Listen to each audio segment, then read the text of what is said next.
السلام علیکم ورحمۃ اللہ وبرکاتہ نحمده ونصلی علی رسولہ الکریم اما بعد۔ آج کا سبق سن لیجئے۔ آج کے سبق کی سرخی ہے رمضان کی فضیلت، پارٹ نمبر 5۔ پہلے ایک شعر سن لیجئے۔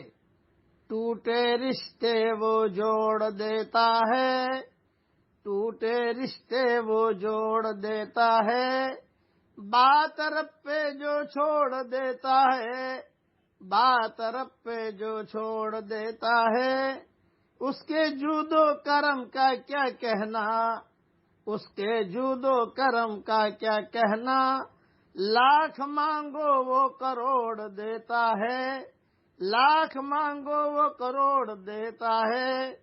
رمضان المبارک کے مہینے میں اللہ تعالیٰ کی رحمت ٹوٹ ٹوٹ کے برستی ہے۔ روزہ دار کے لیے 2 خوشیاں ہوتی ہے، وہ پروردگار تو ہمارے مانگنے سے بڑھ کر ہمیں عطا فرماتا ہے۔ حضرت محمد صلی اللہ علیہ وسلم نے ارشاد فرمایا، روزہ دار کے لیے 2 خوشیاں ہوتی ہے۔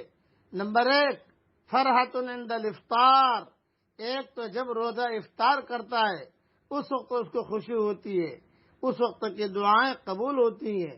لیکن ہماری غفلت کی وجہ سے ہم بریانی پکانے میں مشغول ہوتے ہیں، بھیل پوڑی بنانے میں مشغول ہوتے ہیں، روٹیاں بنانے میں مشغول ہوتے ہیں۔ کچھ کام ایسا کر لیا کرو کہ اس وقت میں کم سے کم وقت لگے آدمی کا اور عورت کا، اور وہ وقت دعا کا ہوتا ہے۔ دوسرا کہ جب قیامت کے روز، جب قیامت کے دن روزہ دار اللہ رب العزت سے ملے گا تو اس وقت بھی اس کو خوشی نصیب ہوگی۔ کیوں خوشی ہوگی؟ اس لیے کہ اللہ رب العزت اس کا استقبال فرمائیں گے۔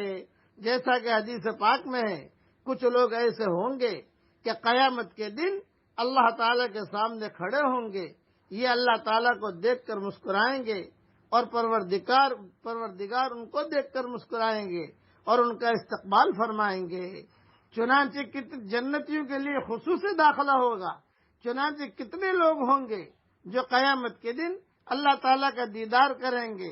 وجوہ یومئذ ناظرۃ الی ربها ناظرہ، کیسے خوش نصیب لوگ ہوں گے، ان کو قیامت کے دن اللہ تعالیٰ کا دیدار نصیب ہوگا۔ اس لیے حدیث پاک میں آتا ہے کہ جنت کے دروازوں میں سے ایک دروازہ ہے جس کا نام باب الریان ہے، اسپیشل دروازہ ہے یہ۔ اس سے وہ لوگ داخل ہوں گے جو آداب اور اہتمام کے ساتھ اپنے روزوں کو مکمل کیا کرتے تھے۔ اس لیے اس مہینے میں گھومنے پھرنا، اچھے اچھے کھانے پکانا سلف صالحین سلف صالحات کا معمول تھا کہ شعبان میں ہی ستو بنا کے رکھ لیتے تھے۔